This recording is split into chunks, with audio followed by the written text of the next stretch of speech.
Good evening, everyone. Hi, this is Spirit Journey. I hope you're having a good day. Today is May 4th, 2017, and it's after 7 p.m. I want to talk to you guys about a sensitive health issue. I'm sharing this information because maybe some of you may have it and you may not want to tell anyone because maybe you're scared. And so I just want to put it out there. I have what's called vertigo. Vertigo is a condition that makes you, in short, feel dizzy. You feel like the room is spinning. You see the room spinning and it's not. You may feel inside of your head is spinning. You feel clumsy. You may feel nauseated. You may even throw up. And the people around you may not know what's going on. You may not know what's going on. And it may be the first time you ever had this. The doctors don't really know why it really happens. They understand certain mechanisms or possible mechanisms of it, but they don't really know why it even starts out like this. So I want to tell you about my experience and what I learned about the condition. Okay, first of all, I was told that I have what's called benign paroxysmal positional vertigo. I'm going to have that down below. How I found out that I had it was that when I got up on Sunday morning, I started to stretch up. When I sat up, I went like that, and then my head felt funny. And then the room started like moving and shifting, and then I started moving my head, and that made it worse. I said, I had this symptom before. I think I may have vertigo. But again, that was 10 years ago, and I haven't had vertigo since. So I said, I want to make sure that it's nothing more serious. And so I was concerned at this point because I do live alone, and I have my 3 little dogs that most of you know about. And so I wanted them to be safe. It's really weird when this happened. I was concerned about my dog's safety. But I knew that I had to make sure that I was safe, and I had to find out what's going on. So sometimes you have to I felt a little awkward, but sometimes you have to swallow your pride, or how you might look and everything. So I just threw anything on a top and some shorts on, and I secured the apartment, and I put food and water for my dogs and raced out in the lobby of my building. They saw in the video cameras that I was walking funny, and they came to investigate what's going on. And they assisted me to the seat to sit down, and they called an ambulance for me. I get to the ER, and they ask you a series of questions, and I told them, what it could be, that I had symptoms like this before, and then they do the diagnostics. And in short, they told me to see my primary care physician, and they gave me some meds. So the following day, I stayed at home. It was Monday, and I felt worse. And I had now a severe headache. But because of the diagnosis they did the day before, and I wasn't scheduled to see my primary care physician until a couple of days later, I said, go call again, talk to your primary care physician if they can change my schedule appointment sooner. My doctor calls back, and she looked at the records, and she told me about this test she wants me to do with her. It's called the Dix-Hall-Pike test. And she knows I love science and everything. So she says, you could come by the next day, come in, and we'll do this test with you. And you can read up on it over the internet, so you just get more abreast on what's going on. So I did that, and it was very, very, very informative, and it made me feel more empowered. It made me feel empowered because it was information that I needed, and The whole thing about this channel is about empowering oneself so that they can take control over their lives and not feel like a victim. And again, knowledge is power. So let me tell you what I learned about it. Well, you have in the inner ear this canal, and in this canal it has this fluid. And this fluid, when you have, you move your head side to side or anywhere, I shouldn't do that, it's making me dizzy. It detects motion. But when these crystals come into this tube with the fluid, it makes the fluid move and makes the body think that you are moving in a particular position, but you're not. So this causes a conflict of messages, and that could make you dizzy and nauseous. So some people may not know what's going on. They might think they're getting crazy or something. You get all scared and everything. When the first time that happened to me, I was scared. I didn't know what to make out of what was going on. So again, the more information that you have about yourself, the more control you can take over your life. And that's what this channel is all about as well. So that's what could happen. And it is treatable. They have this technique that you can use, the Dix-Hallpike test, that they can do in the office, and you can also do it in the privacy of your own home as well. Another reason why I'm doing this video, well, when my doctor gave me the information about the tests, and about vertigo to look up on the internet, I went on YouTube to find as many videos about the subject, and it's very informative. And as you know, with YouTube, like if you watch one video, it has other related videos that you could select, and that's what I did. And it gave me some valuable information. The other information that I want to share with you guys about this incident is about there's something in the brain. It's called the insular cortex. The insular cortex is in your brain, and this handles what's called internal perception, self-awareness, urgency, and also controls what they call the fight or flight. Either you want to run away or attack something, or you want to go out rest. Your body say, hey, everything's okay. You sit there, relax. It handles all that. When you have this dizziness, your internal insular cortex is at play, and it could affect your mood. Made me aware of other things that could have been happening in my life in the past. A certain event, like, for example, I used to drive, and one time I was driving, I started to feel funny, and I almost blacked out behind the wheel of a car.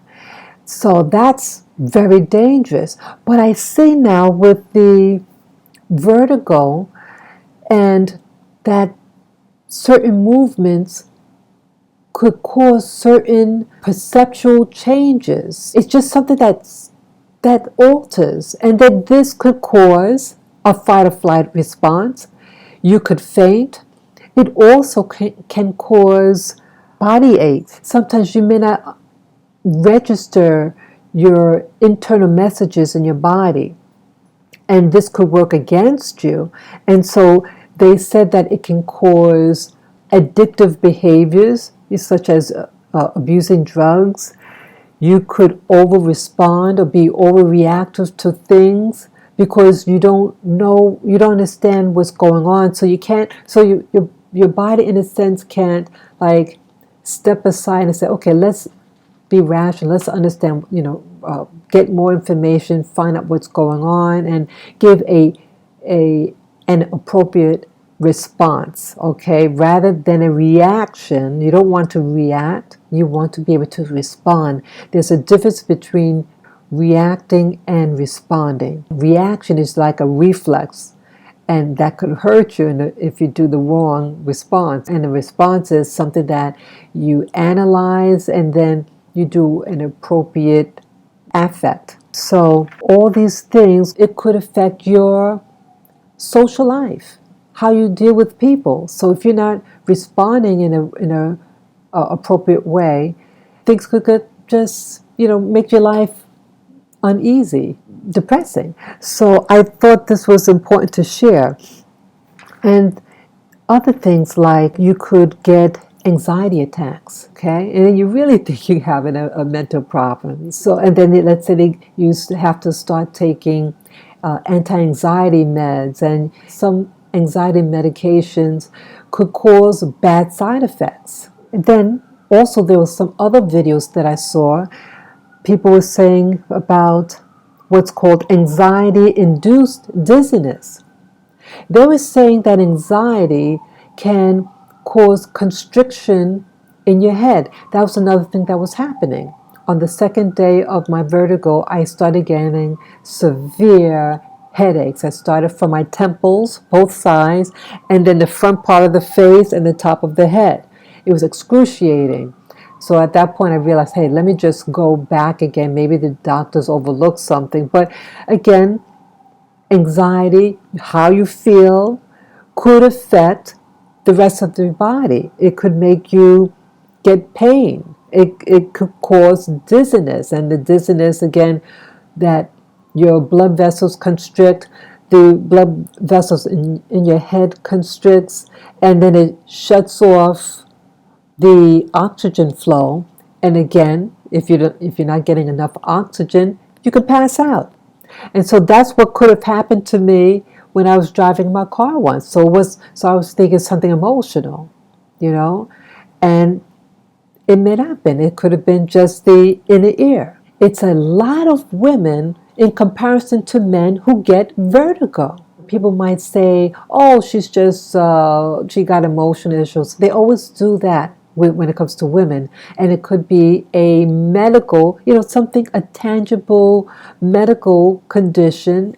And they blame on the woman because she's a sensitive person. So rather than something medical. So I wanted to let men and women know so that it's not always that. It's something medical. What I also learned in this is that it's important to let people know what's going on around you, because again, people around you may not understand what's going on. But once you realize what's going on, tell the people who are in your life. If you live with someone, tell that person. Definitely talk to your healthcare provider. That's what they're there for. I live alone, and with this whole experience, and again, I had to somehow get outside to go to the doctors, just even leave my apartment to the lobby. And then I had to, on a different day, go get groceries. And so I felt very vulnerable, and I have an even more respect for those people that you see out there who are physically impaired, who cannot do anything, and are 100% you have to rely on other people for their care. So here I felt awkward that anybody could bump into me, I could fall. And it's a very uncomfortable feeling. So I just want to put that out there, that to have sensitivity with other people around, that people who you see with canes and everything, especially the elderly who aren't as strong, and many of them have vertigo as well. Just be aware about other people around you, and if someone walks slow in front of you, just move around them. Don't suck your teeth, whatever. I realize we have to be sensitive to each other. And the other thing I wanted to say was why it's important to talk to people who are, important people in your life, like your doctor, the people who you live with, or close friends, that they may have information.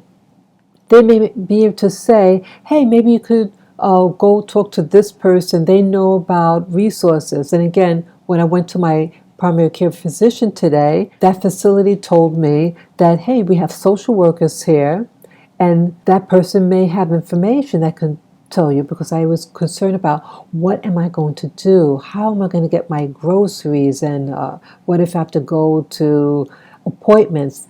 because I was taking taxis, and taxis in New York City is very expensive. So I'm glad I did that, because that social worker also referred me to another person who is a veterans rep who had other information, and both people had information that I may be able to qualify for these benefits that could assist me while I'm in this position, because I still have the vertigo right now. So I'm trying not to move my head too much, because that will cause a very uncomfortable feeling. So those two benefits they told me about, and I did the paperwork to get the ball rolling. And again, they said it's going to take a long while, but still it's going to be done, and I'll find out if I qualify or not. But either still, sometimes talking to other people could refer you to give you information so that you can use that information to empower yourself so that you can live independently. Okay, that's the name of the game. I want to be independent. I want to be able to function and enjoy the life that I'm living. And another person that I spoke to, that person told me about, like I told her, oh my goodness, how am I going to get my groceries? You know, even though I had a shopping cart and hold on it real tight and try to walk slowly. But again, in New York City, it's a lot of people. Anyone could bump into you. She told me about what's called Instacart. And she said that Instacart is associated with different supermarkets and that they deliver to you. And so I just want to put that out there. Oh, there's another thing I want to mention.